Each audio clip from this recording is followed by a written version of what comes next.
If you're not too keen on the government's response to the COVID-19 virus, then you're not alone. In fact, you're in good company, as many Americans are waking up to the edicts of government tyranny. Now, perhaps you think that's too strong of a word, tyranny. Tyranny is oppressive government as opposed to liberty of the individual. Liberty is protected and flourishes when government adheres to its limitations. Look around you, folks. Is it liberty when you cannot peaceably assemble? Is it liberty that you cannot attend worship services because the physical location is forcibly closed? Is it liberty that you cannot go to a restaurant for a sit-down meal? Obviously, it's entirely the opposite of liberty. Oh, but it's for your safety, some might say. We have to defeat the virus. Government needs to be able to operate unimpeded to be successful. Really? Well, let's take a look at a clip from Congressman Thomas Massie, who offers his input on the government's response. Are there internal discussions about the limits of state and federal power with regards to this virus? There are almost no discussions about the limits of state and federal power. I can say so far the president's been somewhat reserved compared to the governors. The governors, I think, are really going overboard here, particularly in Kentucky and Ohio. I'm not sure what's going on elsewhere in the country, but in Kentucky, obviously, they shut down our schools. And you could say that's within their purview since the schools are a government function, at least the public schools. But they also just shut down all of the restaurants. You can't dine in now at a restaurant in Kentucky. They're shutting down more and more things every day and putting people out of jobs. And so when you make a recommendation, so the president and his advisors have made recommendations, I think that's fine to do. What they're actually doing when the CDC issues a recommendation is they're setting a standard or a threshold that may be later used in litigation. So, if the CDC says we recommend that no more than 20 people meet, and then you have a meeting with 25 people and 3 of them get sick, now they're going to come and sue whoever organized the meeting. But that's not onerous to me. What's onerous to me are the governors just going in and saying you can't run your business. Now, here in Kentucky, we also may have been the first state to have this situation. They posted a sheriff's deputy outside of a guy's house to force a quarantine. The words self-quarantine have been used rather euphemistically and maybe accurately until now. But what happens if you don't self-quarantine? Well, it turns out in Kentucky, I guess they send the sheriff to your house. Now, I don't know what they would do if that guy walks out of his house and tries to get in his car. Are they going to shoot him? I mean, that sounds like something that was happening in China that we were appalled by. And here, just a couple months later, all of those appalling videos that we saw in China, now people are conditioned and ready to accept that, I'm afraid. The Kentucky story is an interesting one, and many outlets are not reporting the whole story of the family, refuting if he was actually tested. Since you may find you have some extra time on your hands, I recommend you look up the story at thehill.com. In regards to all of this, many are saying we can't trust individuals to do the right thing, so government must act to keep everyone else safe. Now that may sound comforting to some, but let's rephrase it just a bit. Since the government can't trust you, they are forced into controlling you into doing what they think is the right thing. Is this the America our founders envisioned?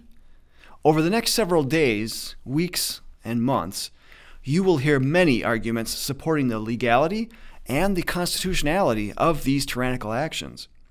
These arguments will come from elected officials of all levels of government, perhaps even from trusted organizations and politicians from the highest offices.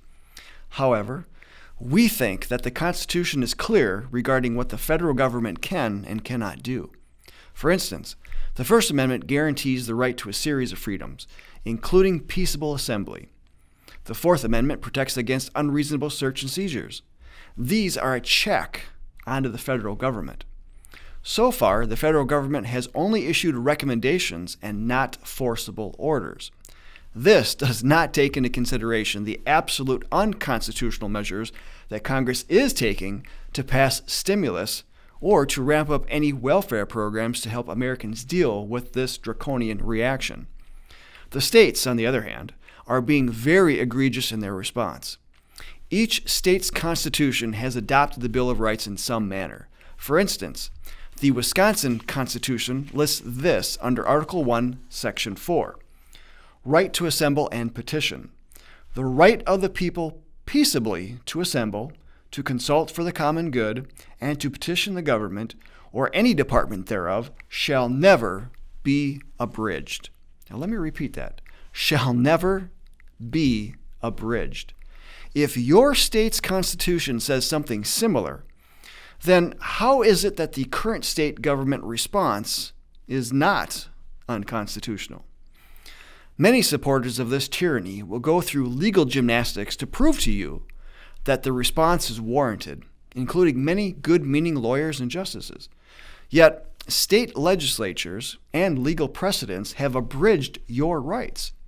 Would you rather operate in this twisted mire of the current legalese, or do you prefer to get back to the founding documents? We prefer the founders. To help make our point, we suggest that you take some of your current free time, thanks to COVID-19, to watch Overview of America, a 30-minute video that offers a straightforward explanation of how our unique system of government is supposed to work and how America did become great. This video has been seen by tens of millions over the years. The latest HD version can be found on YouTube. A link is in the video description or comment section, depending on which platform you're watching.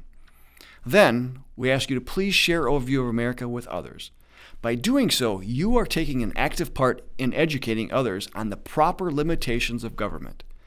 This simple action is the fundamental tactic our organization has employed for more than 60 years. It was President Thomas Jefferson who wrote, "I know of no safe depository of the ultimate powers of the society, but the people themselves.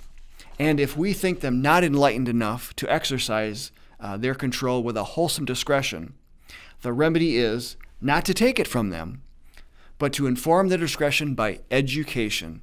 This is the true corrective of abuses of constitutional power." Those currently under lockdown should be able to recognize that the America we see today is not what the founders envisioned. So please, take an active part in educating others. Since many members of our organization are not able to get out into their communities to meet face-to-face, they are currently meeting in their chapters through other means, including phone and online video conferencing. They are also sharing information like Overview of America to help wake up Americans and enlist them into our action program to get our republic back on track. This is the true response Americans should have in combating tyranny. More knowledge applied wisely through our action program will yield accountable government. Now, all of this being said, what do we think is the proper COVID-19 response by government? One that doesn't force participation, but one that obeys constitutional limitations and respects our God-given rights. We'll have more on this later. And until next time, stay active.